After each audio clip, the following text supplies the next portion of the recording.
boa noite. Boa noite. O calor intenso transforma a paisagem do rio Tietê e prejudica o turismo. Um apagão atinge mais de 3 milhões de pessoas no Amazonas e no Pará. A primeira turma do Supremo torna réus 3 deputados do PL suspeitos de desvio de emendas parlamentares. Organizações de direitos humanos denunciam o assassinato de centenas de civis da minoria alauíta pelas forças de segurança do novo governo da Síria. Na Ucrânia, ataques russos matam 25. O Papa Francisco apresenta melhora gradual e leve. Nos 50 anos do Dia Internacional da Mulher, manifestações pelo mundo pedem mais igualdade e o fim da violência.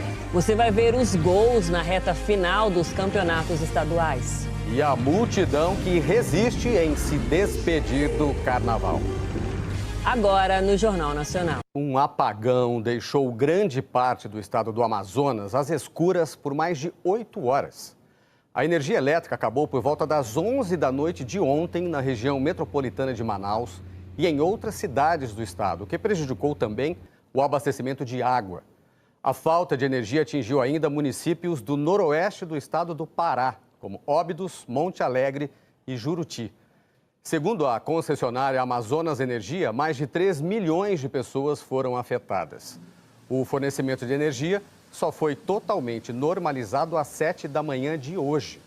O operador nacional do sistema elétrico confirmou o desligamento de uma linha do sistema interligado e declarou que está apurando as causas do apagão. Segundo a concessionária, pontos isolados no estado enfrentaram falta de luz durante o dia, mas por causa da chuva da madrugada. Temperaturas elevadas e as sucessivas ondas de calor que parte do Brasil vem enfrentando desde o início do ano produziram mais um efeito indesejado: o aumento descontrolado de plantas aquáticas no rio Tietê. Um tapete verde no meio do principal rio de São Paulo. Neste ponto, são cerca de 6 quilômetros de aguapés. As plantas aquáticas atrapalham quem trabalha com o turismo em Barra Bonita, região centro-oeste de São Paulo.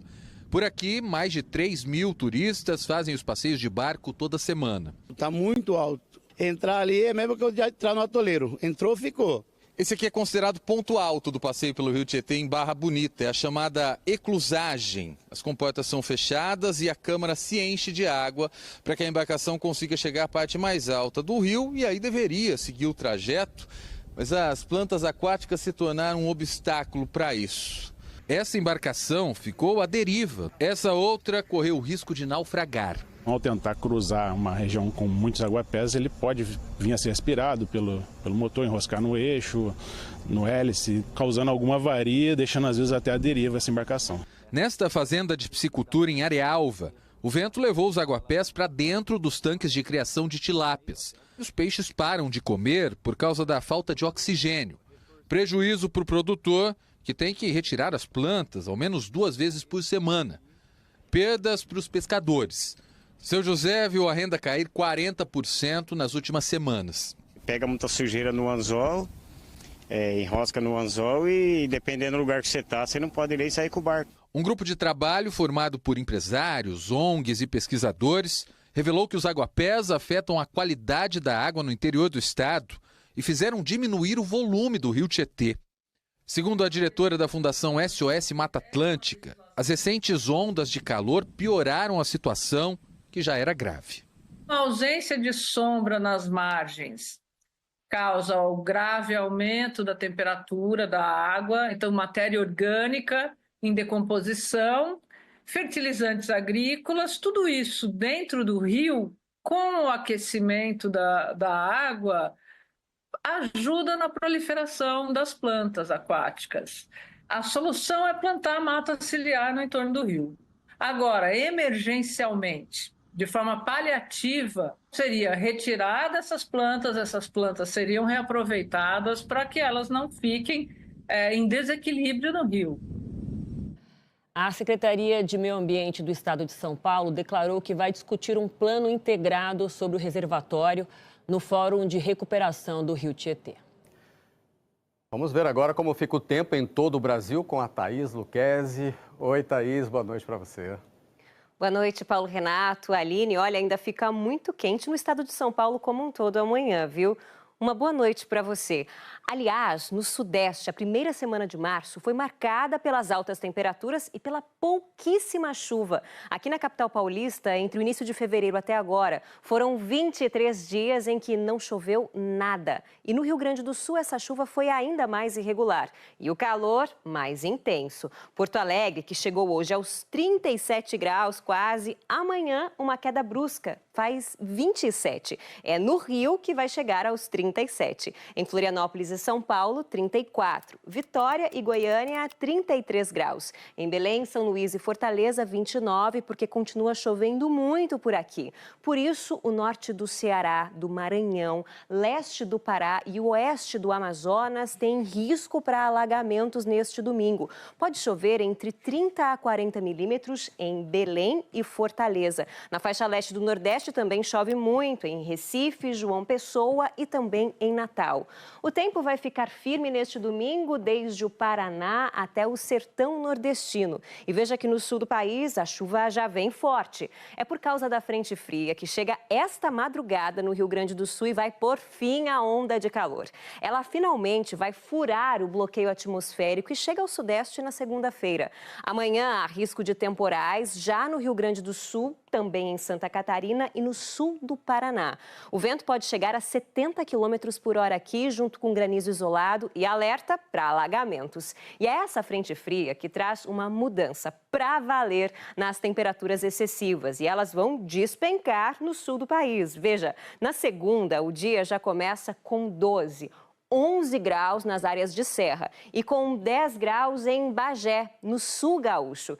Veja como as temperaturas que começaram o mês perto dos 40 graus vão ficar mais dentro da média, até um pouco mais frio nas áreas do sul e parte do sudeste. No sudeste, essa mudança vai ser a chegada da chuva a partir de segunda. Em São Paulo, com temporal mesmo, inclusive. E a temperatura cai mesmo na quinta-feira, com 26 graus. No Rio, a chuva será menos intensa e só fica um pouco menos quente também na quinta-feira, com 32 graus. É um pouco mais ameno, né? Aline, Paulo Renato, boa noite para vocês. Boa noite, Thaís. Obrigada. Obrigado, boa noite. A polícia de São Paulo prendeu um suspeito de envolvimento na morte da adolescente Vitória Regina de Souza na quarta-feira. Michael Antônio Salles dos Santos era vizinho de Vitória e dono de um dos carros que teriam passado pelo mesmo caminho que ela percorreu antes de desaparecer quando voltava do trabalho. O corpo de Vitória foi encontrado na mata em Cajamar, na Grande São Paulo. Em depoimento à polícia, Michael disse que na noite em que Vitória sumiu estava em casa com a mulher. Ela negou e disse que estava na casa da mãe dela. O ministro do STF, Alexandre de Moraes, encaminhou hoje à Procuradoria-Geral da República as defesas de 27 dos 34 denunciados na ação que investiga a tentativa de golpe de Estado em 2022. A partir de segunda-feira, a PGR vai ter 5 dias para se manifestar. Em seguida, Moraes vai preparar o voto sobre cada um dos acusados. Depois, vai levar o caso para julgamento na primeira turma do Supremo. Os 5 ministros vão decidir se arquivam o caso ou tornam os denunciados réus que passam a responder por esses crimes. Ontem à noite, os advogados do ex-comandante da Marinha, almirante Almir Garnier, entregaram ao STF a defesa prévia. Afirmaram que não houve qualquer ação de Garnier para pôr tropas nas ruas para um golpe de Estado, como afirma a denúncia da PGR.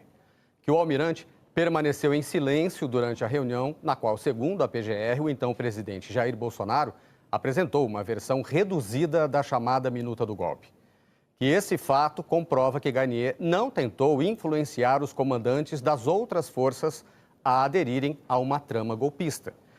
E que a Marinha já afirmou expressamente que não houve qualquer ordem do almirante para a mobilização de tropas.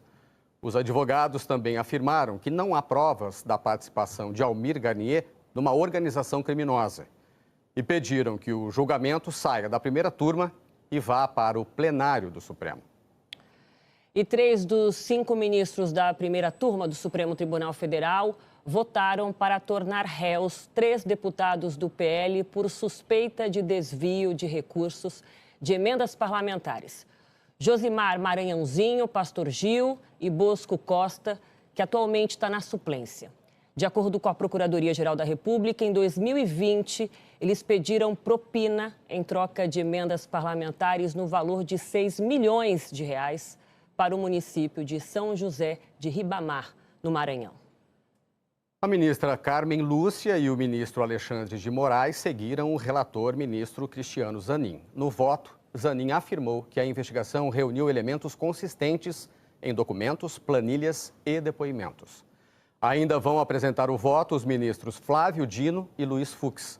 O julgamento no plenário virtual segue até terça-feira que vem. A defesa de Bosco Costa afirmou que ele não foi autor de nenhuma emenda parlamentar destinada a São José do Ribamar e que a investigação apontará a inocência do cliente. O advogado de Pastor Gil disse que o direito de defesa foi comprometido pelo acesso restrito ao material da investigação. A defesa do deputado Josimar Maranhãozinho disse que não vai se manifestar. Amanhã, uma investigação especial do Fantástico vai mostrar como agem os chamados corretores de licitações. Organizações de direitos humanos estão denunciando o assassinato de centenas de civis da minoria alauíta pelas forças de segurança do novo governo da Síria. A Federação Alauíta da Europa afirma que há uma limpeza étnica sistemática na região. Os confrontos começaram na quinta-feira. Segundo o governo sírio, o exército fazia uma operação na região de Latáquia quando teria sido atacado. Ainda segundo o governo sírio, a ofensiva seria um levante das forças ligadas ao antigo regime do ditador Bashar al-Assad. 16 militares morreram. O governo afirma que respondeu com um envio maciço de tropas. Os alauítas negam essa versão do governo. Dizem que tem sido alvo de perseguição dos sunitas radicais, que tomaram o poder em dezembro passado e que são vistos por esses radicais como hereges. Segundo moradores ouvidos de forma anônima pela agência Associated Press, civis alauítas têm sido executados e as casas saqueadas e incendiadas pelas forças do governo. Já Ali Sherrar, um morador de 57 anos, falou abertamente sobre o agravamento da situação. Ele contou que fugiu da região ontem com a família. Ele relatou que mais de 20 vizinhos e amigos foram assassinados. Foi muito ruim, diz ele. Havia corpos pelas ruas. Imagens obtidas pela agência Reuters mostram dezenas de corpos jogados na rua, em Latáquia. O Observatório de Direitos Humanos da Síria diz que mais de 1.000 pessoas já morreram desde quinta-feira, entre elas mais de 750 civis. O país é majoritariamente sunita, mas foi governado por 5 décadas pela família Assad, que segue a linha alauíta. Bashar al-Assad ficou no poder por 24 anos, até ser deposto por integrantes do HTS, um dos grupos que lutavam na guerra civil do país. Ontem, o ex-comandante do HTS e hoje presidente da Síria, Ahmed al-Shara, disse: "Vamos continuar a perseguir os remanescentes do regime, que querem continuar a opressão e a tirania, aqueles que cometeram crimes contra a população e ameaçam a segurança e a paz. Eles serão submetidos a julgamento." A escalada dos confrontos preocupa a comunidade internacional. A Rússia e a Turquia alertaram que a troca de agressões ameaça a estabilidade de toda a região. A Alemanha pediu que os dois lados evitem uma espiral da violência. Em nota, o enviado das Nações Unidas para a Síria, Geir Pedersen, disse que está extremamente preocupado com os combates e fez um apelo. Peço que todas as partes evitem ações que possam inflamar as tensões, escalar o conflito, exacerbar o sofrimento das comunidades atingidas, desestabilizar a Síria e a transição política confiável e inclusiva. A Federação de Alauítas na Europa também se manifestou por meio de uma carta. Atualmente, a Síria passa por uma limpeza étnica sistemática, mas o mundo permanece em silêncio. Não se trata mais de uma guerra civil, trata-se do extermínio deliberado de uma minoria religiosa. Hoje, a história está se repetindo, desta vez contra os alauítas. A carta afirmou ainda que os massacres contra os alauítas estão documentados. Existem imagens, relatos de testemunhas e evidências. O mundo não pode dizer que não sabia, que os alauítas não são Bashar al-Assad, não são uma facção armada, são uma comunidade religiosa ancestral que busca viver em paz. O mundo ainda tem uma chance e é preciso agir agora, antes que seja tarde demais. A instabilidade na Síria é uma péssima notícia para o governo do presidente Donald Trump, que tenta mediar diálogos para acabar com duas guerras que já estavam em curso quando ele chegou à Casa Branca. Os conflitos entre Israel e o grupo terrorista Hamas e entre a Rússia e a Ucrânia. Além disso, mais uma guerra no Oriente Médio pode desestabilizar ainda mais a região. Reino Unido, França, Alemanha e Itália anunciaram apoio ao plano árabe para a reconstrução da faixa de Gaza em 5 anos, sem a retirada dos palestinos. Os 4 países afirmam que o custo de 53 bilhões de dólares é realista e poderia melhorar as condições de vida dos moradores de Gaza. Israel e Estados Unidos são contra a proposta árabe. A Casa Branca disse que o presidente Donald Trump mantém seu projeto de deslocar a população para reconstruir Gaza livre dos terroristas do Hamas. A Rússia voltou a lançar um ataque em larga escala contra a Ucrânia. 25 pessoas morreram e mais de 70 ficaram feridas. Mísseis balísticos de cruzeiro e 145 drones foram usados nos últimos ataques russos contra cidades no sul, no nordeste e no leste da Ucrânia. O ataque mais mortal foi na região de Donetsk. Pelo menos 11 pessoas morreram e 40 ficaram feridas, incluindo 6 crianças, depois que 8 prédios residenciais e um shopping foram atingidos. Os bombardeios noturnos mostram que Vladimir Putin não tem nenhum interesse na paz, disse a chefe da diplomacia da União Europeia, Kaja Kallas. Isso é o que acontece quando alguém tenta apaziguar bárbaros, afirmou o primeiro-ministro da Polônia, Donald Tusk. Uma crítica ao presidente americano, Donald Trump, que mudou radicalmente a abordagem americana no conflito. Essa semana, os Estados Unidos suspenderam o envio de ajuda militar à Ucrânia, pararam de compartilhar informações de segurança e deixaram de repassar imagens de satélite, cruciais para monitorar o avanço das tropas russas. É como se os soldados ucranianos estivessem lutando com uma venda sobre os olhos. O presidente Volodymyr Zelensky disse hoje que a Ucrânia tem buscado a paz desde o primeiro segundo desta guerra e que propostas realistas estão na mesa. Estamos totalmente comprometidos com o diálogo construtivo, ele escreveu numa rede social. Zelensky viaja para a Arábia Saudita na segunda-feira, um dia antes da reunião entre representantes diplomáticos e militares dos Estados Unidos e da Ucrânia. Ele propõe uma pausa mútua e imediata nos ataques contra alvos de infraestrutura. Mas o último bombardeio russo já desafia essa ideia ao danificar justamente instalações de gás e energia. O Papa teve uma melhora leve e gradual no estado de saúde, segundo o Vaticano. O último boletim médico afirmou que Francisco está sem febre e que responde bem à terapia respiratória. Os médicos apontaram para uma melhora das trocas gasosas. Ainda segundo os médicos, Francisco recebeu a Eucaristia pela manhã e rezou.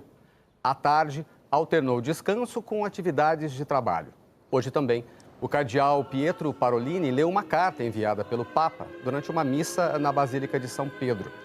Na mensagem pelo Dia Internacional da Mulher, e com data de 5 de março, Francisco pediu para continuarem apostando na capacidade de acolhimento, generosidade e coragem das mulheres.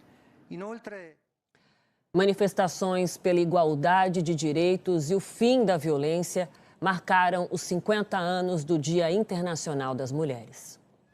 Milhares de pessoas foram às ruas em Madrid para defender a igualdade de gênero e o fim da violência contra as mulheres. O governo espanhol prometeu aumentar em 50% o número de juízes especializados em violência contra a mulher.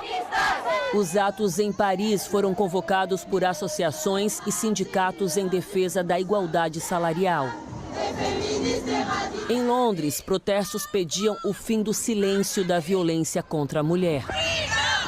Na Bolívia, os protestos foram contra os casos de impunidade e começaram ainda ontem, em frente ao Ministério Público, à Procuradoria-Geral da República e ao Ministério da Justiça. No Brasil, manifestações no Distrito Federal traziam o lema "Ainda estamos aqui", pela vida de todas as mulheres. Integrantes de movimentos sociais marcharam pela Avenida Paulista pela ampliação de direitos e o fim da violência contra a mulher. Eles lembraram o assassinato da adolescente Vitória na Grande São Paulo. Em Teresina, atos culturais chamaram a atenção para a precarização do trabalho feminino. E um voo especial da Operação Acolhida para o Dia Internacional da Mulher transportou 140 venezuelanos com mulheres e famílias de Boa Vista até Curitiba. Mulheres brasileiras estão usando a leitura e a educação para transformar as comunidades em que vivem. E agora, José, sua doce palavra, seu instante de febre... O interesse da AID pela leitura surgiu na infância pobre, em Santa Cruz do Rio Pardo, interior de São Paulo. Meu pai, ele era coletor de lixo, então ele achava alguns livros e levava para casa. Desde quando eu comecei a ler, eu nunca mais parei. A Ione também venceu adversidades. Moradora da periferia de São Paulo, foi mãe pela primeira vez aos 14 anos, mas nunca abriu mão dos estudos e do prazer de ler. O livro é uma coisa que faz sonhar, né? Então a gente olhava aquelas coisas, os livros e ia imaginando muita coisa. O mesmo bem que os livros fizeram para a vida da Ione, ela tenta reproduzir no trabalho aqui na comunidade. Em 21 anos de atividades, o projeto já foi uma porta aberta que ajudou mais de 3.000 crianças a trilharem novos caminhos. A ONG Capão Cidadão começou como uma biblioteca, mas a Ione logo viu que era preciso fazer mais. Nós começamos a chamar as crianças para ler e brincar. Nós vimos que eles tinham dificuldades com a leitura. Foi daí que nasceu o reforço, foi nossa primeira atividade. Hoje as aulas de balé também fazem sucesso. Ela faz balé e faz reforço, melhorou bastante depois que ela está aqui na ONG, nas notas escolares também. E quanto àquela leitora do interior paulista que a gente mostrou no início? Sem perceber, a AID descobria uma vocação. Fez faculdade e mestrado em biblioteconomia. Hoje dirige a biblioteca de uma escola pública e tem um projeto que estimula jovens do ensino médio a ler. A dedicação dela mudou a vida da Júlia, que passou na faculdade de Direito. Através dos livros, dos estudos, que a gente consegue exercer uma profissão, consegue colocar em prática aquilo que a gente aprende. As iniciativas de Ione e AID são exemplos do valor que as mulheres dão à educação no Brasil. Segundo o censo do IBGE, quase 21% das mulheres com 25 anos ou mais têm nível superior completo no país, enquanto entre os homens, menos de 16% têm a graduação completa. A leitura, ela é uma transformação na vida de uma pessoa, como foi para mim. Então, eu quero que os alunos também tenham essa influência, da leitura, da literatura, principalmente a literatura clássica. Na periferia paulistana, o David supera as dificuldades. Depois que você acaba de comer, o que você faz aqui? Depois a professora fala que todo mundo vai fazer lição. E a mãe dele sonha com o futuro do filho. É a base para que eles voem e cresçam na vida, para ser alguém na vida, para falar, mãe, eu cheguei lá, eu venci. Eu sou um homem agora eu posso ter meu emprego, posso ter o que eu quiser, porque eu consegui com o meu esforço. Um cientista brasileiro está desenvolvendo cérebros em laboratório para entender melhor o funcionamento do nosso sistema nervoso. É uma pesquisa que junta o conhecimento de indígenas da Amazônia com a tecnologia espacial. O nosso órgão mais complexo é também o mais difícil de ser estudado. Ele se desenvolve no útero e não há ferramenta que possa acessar o que acontece por lá. E depois fica protegido pelo crânio e qualquer interferência pode ser fatal. Como é que a gente pode então entender de que forma funciona o cérebro quando você realmente precisa entender? Tive o meu filho, o Ivan, que tem um autismo profundo ou severo, como a gente chama, e isso passou a me motivar mais ainda para acelerar as pesquisas. Eu quero realmente ajudar essas famílias a ter uma qualidade de vida melhor. Alisson Mootri estudou biologia em Campinas, fez doutorado em genética na USP. Depois foi estudar na Universidade de Harvard e agora é pesquisador na Universidade da Califórnia, em San Diego. Para a pesquisa, ele precisava de amostras de células de crianças autistas como o filho dele. A gente criou o projeto Fada do Dente, onde as crianças mandam o dentinho de leite para a gente, chega no laboratório, a gente isola as células da polpa e usa aquelas células para fazer o que a gente chama de reprogramação celular. As células dos dentes são alteradas geneticamente e viram células cerebrais, que se desenvolvem no laboratório da mesma forma que no ventre da mãe. E a partir daí a gente cria esses mini-cérebros daquela pessoa. Esses são cérebros humanos desenvolvidos em laboratório. Esse feito surpreendente já é hoje uma janela para estudar os mistérios da nossa consciência. Os últimos resultados dessa pesquisa, o Alisson apresentou numa palestra aqui em Austin, no Texas, no South by Southwest, o maior festival de tecnologia e inovação do mundo. Tem uma série de medicamentos que a gente já descobriu que ajudam na melhor manutenção dessas redes neurais do cérebro humano e diminuem os problemas até comportamentais. São drogas já aprovadas nos Estados Unidos para tratamento de epilepsia e autismo. Só que a pesquisa avançou.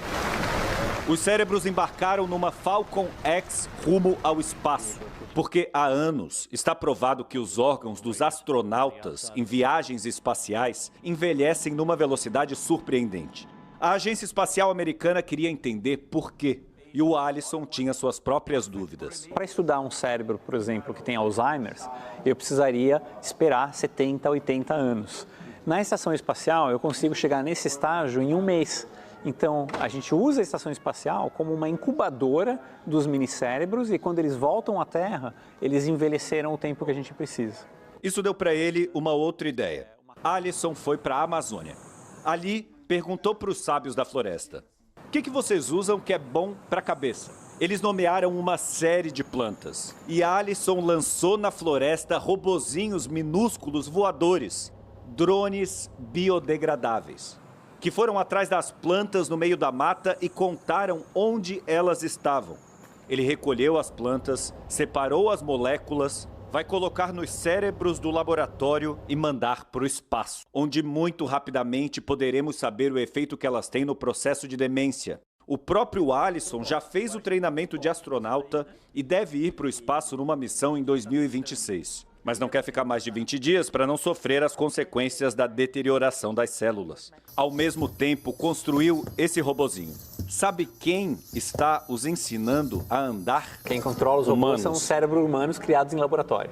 Então quer dizer que um cérebro humano vai um dia poder ser um computador? Essa é uma outra ideia que a gente tem de usar um cérebro humano criado em laboratório como um computador. É o que a gente chama de inteligência de organoide, e que pode, eventualmente, complementar ou até, em certas ocasiões, substituir a inteligência artificial como a gente tem. Uma mente brasileira brilhante que, inspirada pelo filho, quebra barreiras do conhecimento da mente, mas sabe dos perigos que tanto avanço pode criar. É tudo tão rápido que parece que a gente está vivendo num filme de ficção científica, porque o Alisson sabe qual é o ponto final da sua pesquisa. Eu acho que a gente vai criar um modelo de cérebro humano que vai ser consciente, a gente vai ter que aprender a lidar com isso. E o argumento que eu faço é: a pesquisa está caminhando dessa forma para ajudar na qualidade de vida de milhões de pessoas que sofrem com doenças neurológicas. E se o custo disso é aprender a lidar com um organoide consciente, eu acho que vale a pena. Que incrível e quantas possibilidades, né? Quando você junta perseverança, disposição e inteligência. Ciência. Ciência. A seguir, os gols de sábado na reta final dos estaduais. Milhões tomam as ruas para mais um dia de carnaval. Não acabou, não. O clima de carnaval continua nesse fim de semana em várias cidades do Brasil, com blocos levando multidões às ruas. Nossa maior festa desperta muitos sentimentos. Alegria, vida, tudo de bom, felicidade. E por isso mesmo é tão difícil dizer tchau. Quem é que inventou isso? E que tal esse plantão deste carnaval? Olha, eu tô aqui tentando entrevistar o máximo possível, porque o carnaval só termina amanhã, meia-noite. Uma semana depois do início do carnaval, as ruas de Belo Horizonte ainda parecem viver o auge da folia. 16 blocos saíram hoje na cidade.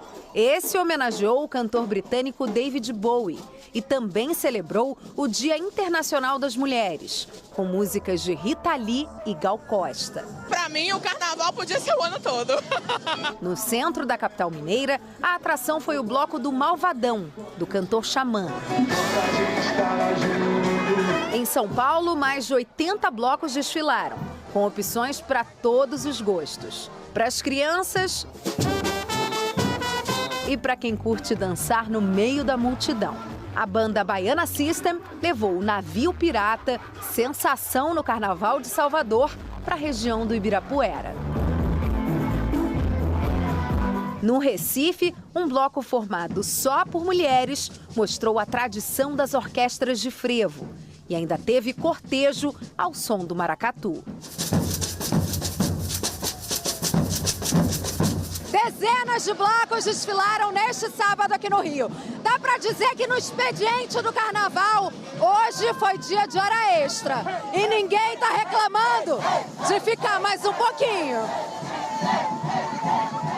Muita emoção, muito amor, carioca. Eu sou apaixonada por isso tudo aqui. Os fãs acordaram cedo para ver o bloco da Anitta, que reuniu mais de 1 milhão de pessoas, segundo a Prefeitura do Rio. A cantora encerrou a maratona de shows em várias capitais, com hits da carreira e um repertório especial de carnaval.